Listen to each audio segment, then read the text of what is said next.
Footsteps on the deck. I was alone in my house that night, curled up on the couch with a mug of tea and my phone. Outside, the wind was whipping the trees hard enough to rattle the siding. It was one of those nights when every creak sounds like footsteps, and you keep telling yourself it's just the house settling. It was a little after 11 when I heard it, something different from the wind or the house. A slow crunching sound like boots on gravel. I froze, tea halfway to my lips. My driveway runs along the side of the house. You can't see it from the living room unless you stand at the window. I muted the TV. The noise came again. Crunch. Crunch. Whoever it was wasn't in a hurry. They were taking their time. My first thought was delivery, but at this hour, and no engine sound. The footsteps stopped. My heart hammered in my chest as I slid my phone into my hand.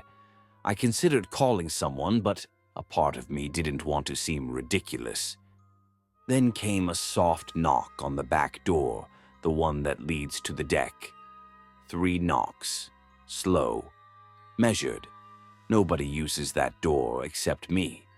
I stood up, knees trembling, and tiptoed toward the kitchen where I could peek through the curtain. There was no one there. The deck was empty. My breath fogged the glass as I pressed closer. That's when I noticed the smudge. A handprint. Right at eye level on the outside of the glass, as though someone had leaned in and pressed their palm flat against it. I backed away slowly, every nerve screaming. My phone slipped from my sweaty hand onto the tile. The sound echoed, and from somewhere out in the darkness I heard a voice, low, close enough to make my stomach turn. "I know you're in there." All the lights in the house suddenly felt too bright. I ducked under the counter, clutching my phone, finally dialing 000 with shaken fingers. The dispatcher's voice was calm, but I could barely get words out. Through the slats of the cupboard door, I saw movement at the kitchen window. Just a shadow passing by, a tall, dark shape. Then the crunch of footsteps retreating across the gravel. I stayed hidden until I heard sirens. The police arrived 15 minutes later. They didn't find anyone. But the handprint was still on the glass when they left. I haven't used that back door since.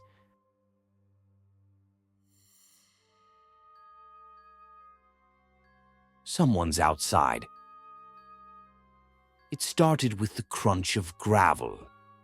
At first, I thought it was just the wind shaking the hedges, or maybe a stray cat in the driveway. But the sound was too deliberate, too slow, like footsteps. I froze halfway between the couch and the kitchen. My phone was on the counter, but it suddenly felt a mile away. I told myself, "Don't look out the window. Don't." But curiosity and fear worked together like magnets. I pulled the curtain just a sliver. Someone was standing at the edge of my yard. No movement, just a tall, dark figure silhouetted by the weak glow of the streetlight. I blinked, expecting it to vanish, like a trick of the light. It didn't. It was real. "Hello?" My voice cracked, barely audible even to me. The figure tilted its head, slow and jerky, as if trying to understand me. My heart thudded so hard it felt like it would break my ribs. I dropped the curtain, stumbling back into the kitchen. My phone. I snatched it up, dialing 000 with trembling fingers. I live in Australia, but in the moment, even the emergency number felt alien. My hands were slick with sweat. I nearly dropped the phone.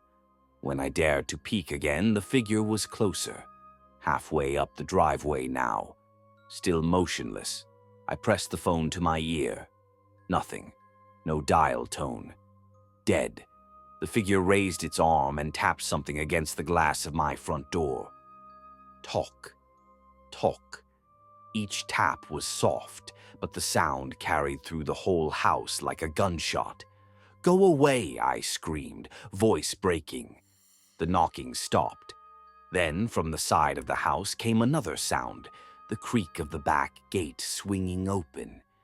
He wasn't at the door anymore. I bolted, locking the back door, the side door, every window, trying to remember if I'd left the garage closed. My chest was tight, my breath short. All I could hear was my pulse in my ears and faint, scuffing footsteps circling the house, searching. "Why are you doing this?" I whispered to no one. The footsteps stopped. The silence felt heavier than the noise. Then came a whisper, impossibly close to the living room window. "Let me in." Every hair on my body stood on end. I dropped to the floor, crawling behind the couch. The curtains rippled as if someone brushed against them from the outside. A click. The back door. I had locked it. I know I locked it. Slow, deliberate footsteps on my kitchen tiles. And then, nothing. I covered my mouth to muffle the sound of my breathing. A shadow fell across the living room floor. Long fingers curled around the edge of the couch. That's when the lights went out.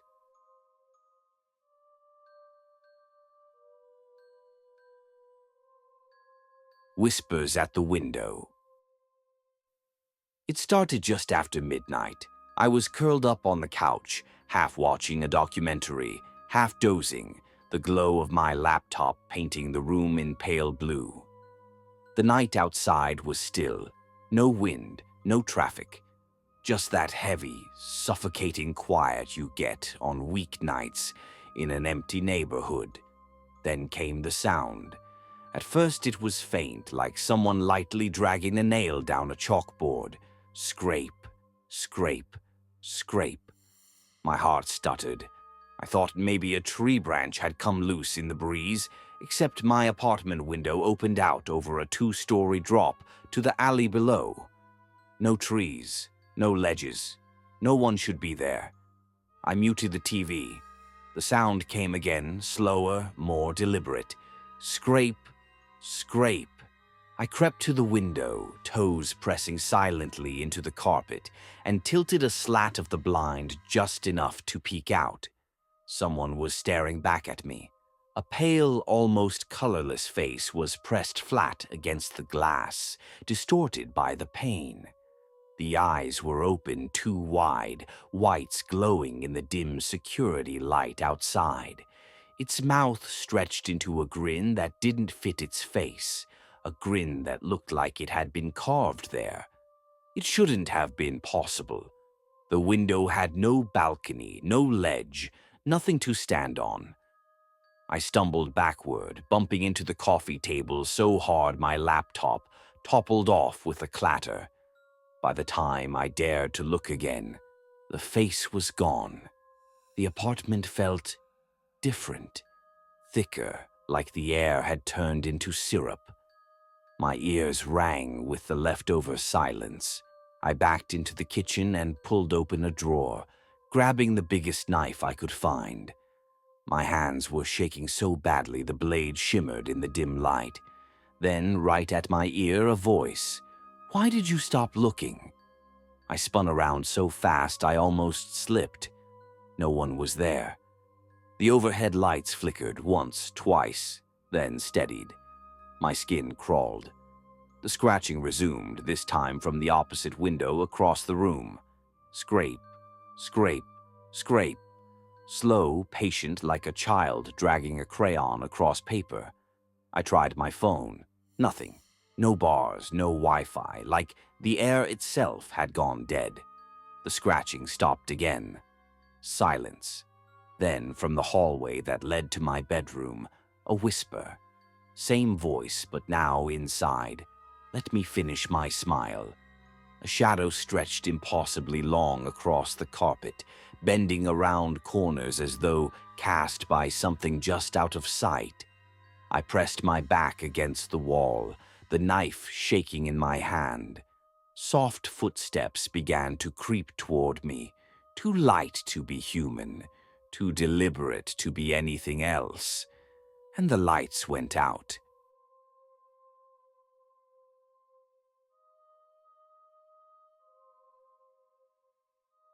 The static visitor. It was pouring that night, the kind of rain that blurred the streetlights into trembling halos and turned the front yard into a black mirror. I'd stayed late at work and was only just settling into bed, trying to drown out the storm with the low hiss of my old radio. That's when the static changed.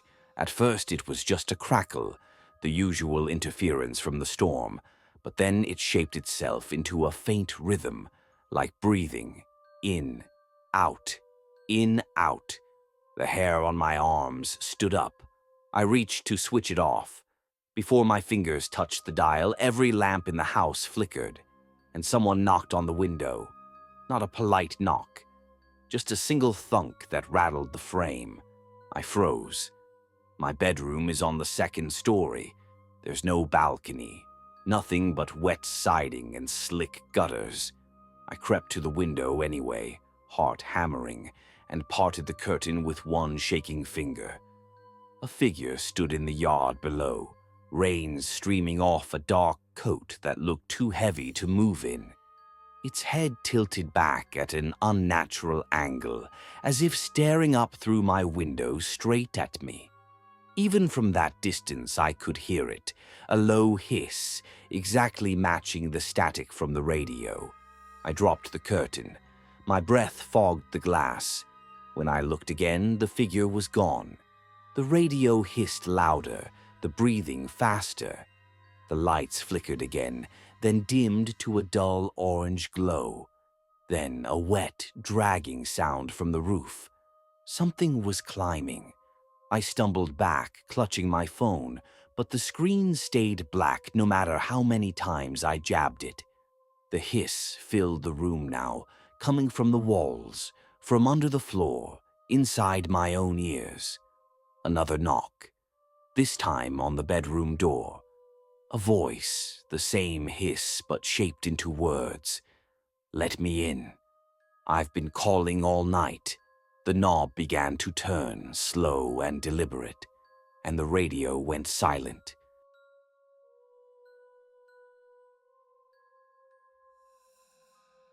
Footsteps on the porch. The house felt wrong the first night I stayed there. It was old timber and iron, perched on the edge of town where the streetlight stopped and the bush began.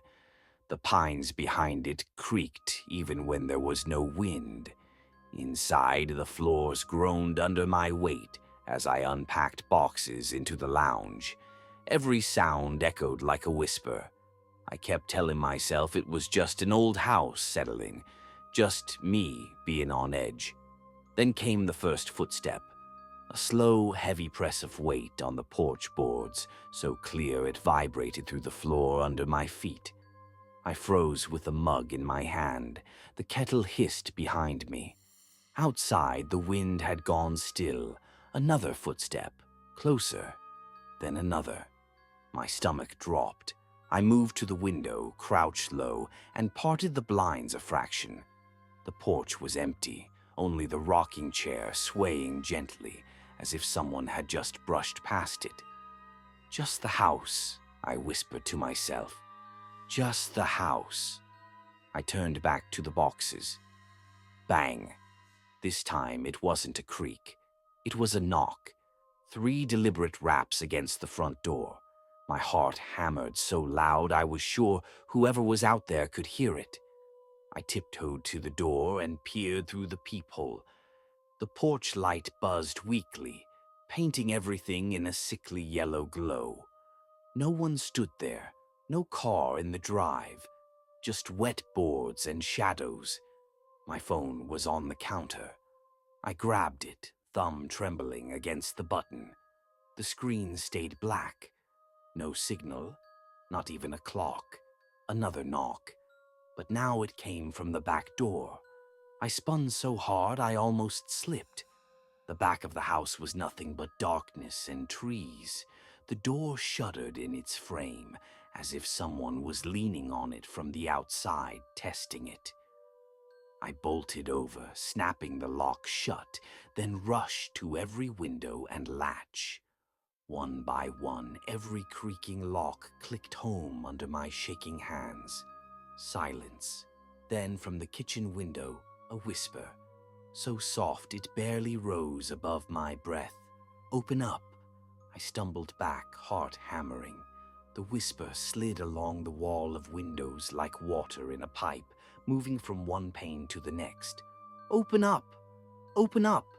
I ducked behind the couch, crouching low, holding my breath. From there I could see the front door. The knob turned slowly, once, twice, then stopped. The porch boards creaked again, footsteps circling the house, slower this time, as if it knew exactly where I was. Silence stretched. Then, in the dark reflection of the TV screen across the room, I saw it, a tall shape standing just behind me, and the lights went out.